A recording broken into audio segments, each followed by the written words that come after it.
Bonjour tout le monde, j'espère que vous allez bien. En ces temps de confinement, j'en profite pour faire les vidéos YouTube que je m'étais dit que je ferais et que j'ai jamais eu le temps de mettre en place, etc. Donc aujourd'hui, on a du temps. Yo, c'est Boomster en plein montage. Je vous informe que je viens de faire tomber mon appareil photo et qu'il ne fonctionne plus. J'ai le démon de la vie, de la mort qui tue. Ce qui veut dire que tous les projets que j'avais en cours, eh ben, ils tombent à l'eau temporairement, le temps que je me procure un nouvel appareil photo. Voilà. On reprend le cours de la vidéo. Et je vous propose qu'on revienne un petit peu sur mes anciennes critiques Allociné, car j'ai écrit sur Allociné pendant quelques années, et ça fait très longtemps que je me suis pas connecté sur mon profil Allociné, du coup, moi aussi je vais un petit peu redécouvrir tout ça avec vous. Et ça va vous permettre en plus de connaître mon avis sur certains films, je pense que ça peut toujours être intéressant. Ah ouais, alors déjà, membre depuis le 4 avril 2012, déjà ça sent le truc à l'ancienne. Ah ouais, il y a quand même 6 pages quoi, je m'en rends compte que j'ai fait 6 pages de critiques. On va pas toutes les lire, hein, je vous rassure. Je vous propose qu'on commence avec Prometheus. Prometheus, je lui ai mis 3 étoiles sur 5, et du coup ce que j'en ai pensé, le sentiment avec lequel je ressors de ce film est des plus bizarres. Je suis à la fois ravi et déçu de Prometheus. Sérieux, j'ai dit ça moi? Bon, techniquement c'est de la balle, on en prend plein les mirettes avec des plans, des décors et effets spéciaux nickel, une bonne 3D, et le jeu des acteurs, des personnages principaux est très juste. Bon, c'est vrai, on peut pas trop lui enlever ça. Les scènes avec les aliens, qui sont peu nombreuses, sont très bien mises en scène, on retrouve bien là notre Ridley Scott. En revanche, le scénario est des plus légers et les enjeux ne nous paraissent pas si importants que ça, les personnages secondaires sont très peu creusés voire inexistants, on a donc du mal à se mettre à la place des occupants du vaisseau. Une atmosphère particulière se dégage de Prometheus, certes, mais aucun sentiment de peur ou de claustrophobie, ni même d'horreur. La lenteur du film est utile les 40 premières minutes, mais pas lorsque ça fonctionne 2 heures. En ce qui concerne la scène finale, ben c'est bof quoi. Tout ça pour ça, film pas mal. Oui, bon, je comprends mon avis de l'époque, mais aujourd'hui, je pense que je serais quand même un peu plus mitigé sur Prometheus. Hein. The Amazing Spider-Man, toujours en 2012, celui-là, je lui ai mis 2 étoiles. Je dis déçu, la comparaison est inévitable et non, ce film n'a pas le niveau face au premier Spider-Man de 2002. Mais oublions ça et concentrons-nous sur ce film en particulier. Un nouvel acteur, un nouveau costume, un nouveau méchant et des effets spéciaux à couper le souffle, c'était prometteur, mais le film tombe à l'eau. Le lézard n'est pas crédible, mais pourquoi est-il si méchant? Parce que les enjeux sont inexistants, les personnages ne sont pas attachants pour un sou, Spider-Man n'a rien d'héroïque, sans oublier que les traits d'humour qui ornent le film tombent à l'eau. Les phases de grimpette sont mauvaises, elles aussi, car Peter Parker ressemble plus à un Yamakasi 2.0 avec de la toile quoi, qu'à un véritable homme araignée. Je n'ai aimé que les combats car Spidey bouge très bien et utilise son environnement à fond. The Amazing Spider-Man est pour moi un ratage à oublier, tout comme Oncle Ben qui, une fois mort, disparaît totalement des mémoires. Le pire, c'est qu'en entrant dans la salle, j'y croyais. Bon, bah oui, effectivement, hein, je me trouve un peu dur avec le film quand même, parce que l'ayant revu, c'est vrai qu'il a quand même quelques petits traits d'humour qui peuvent être intéressants, mais effectivement, c'est vrai que globalement, c'était pas ouf, quoi. Mais vu que ce compte Allociné a été créé par moi et que ce sont mes avis, il y a peu de chances que mes avis diffèrent. Enfin, après, je sais pas, hein, je découvre en même temps que vous, je parcours les pages, mais effectivement, il y a peu de chances que mes avis soient radicalement différents de ce que je pensais à l'époque. Quoique, non, en fait, c'est possible. On verra. Ah ouais, il y a 6 pages, mon gars, mais comment j'ai fait pour remplir 6 pages? Ouh, alors je viens d'en trouver un qui a 0,5 étoiles sur 5, ce qui veut dire même pas une étoile. C'est Jason Bourne, l'héritage, avec Jeremy Renner.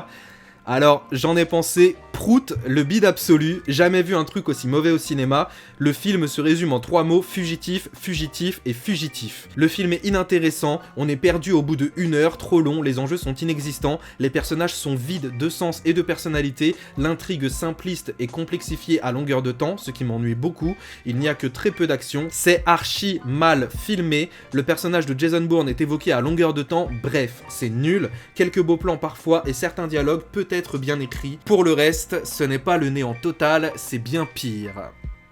J'ai pas revu Jason Bourne l'héritage depuis ce visionnage au cinéma, donc je peux pas vraiment me prononcer.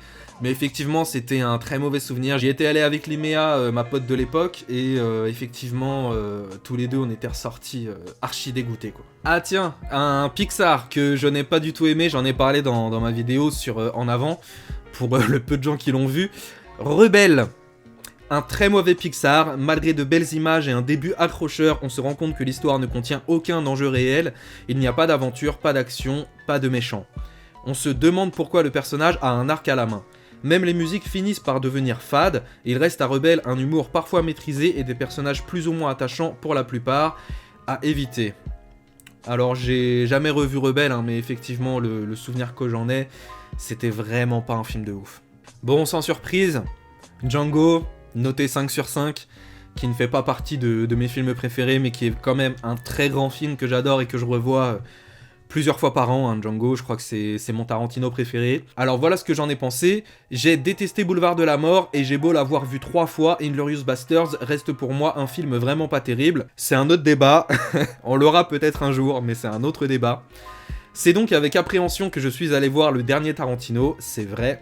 Ce film est une claque monumentale avec toute la recette qui fait le succès de Tarantino et plus encore, un film mature où l'humour n'est pas omniprésent, avec une histoire crédible, des enjeux importants, des personnages parfaits, des dialogues au top, de l'action, de l'amour, de l'humanité, un chef-d'œuvre sérieux.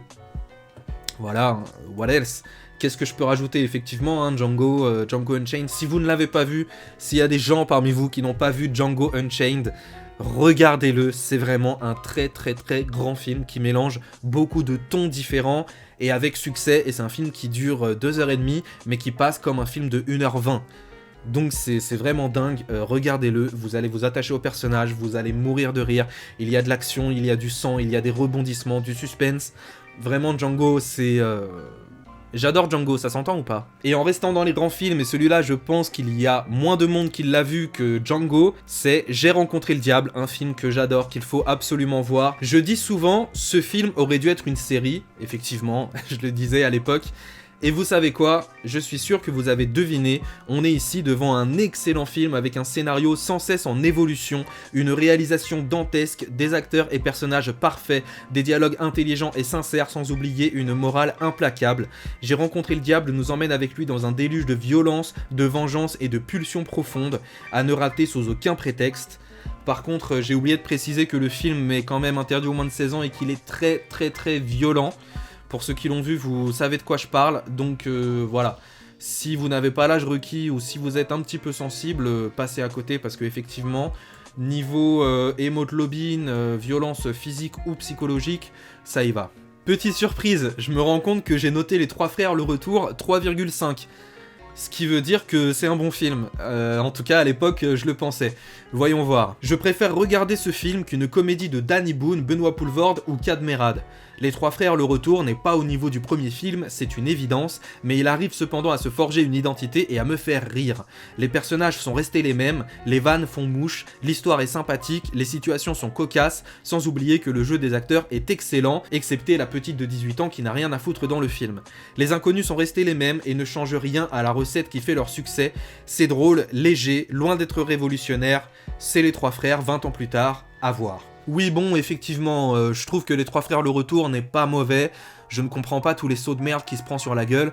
Après, voilà, dire que les inconnus sont restés les mêmes et que leur humour fonctionne toujours, l'ayant revu, je pense que je suis plus tout à fait d'accord avec ça. Parce que justement, quand je l'ai revu, j'ai trouvé que Les Trois Frères Le Retour avaient quand même des dialogues qui fonctionnaient...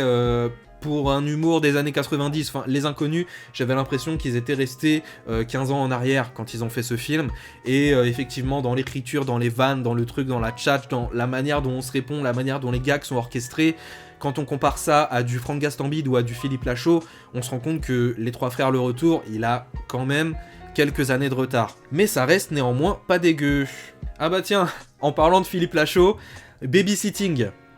J'ai ri devant Babysitting, j'ai même bien ri. Film ressemblant à Very Bad Trip et Projet X dans le concept, oui, mais le traitement est tout à fait différent.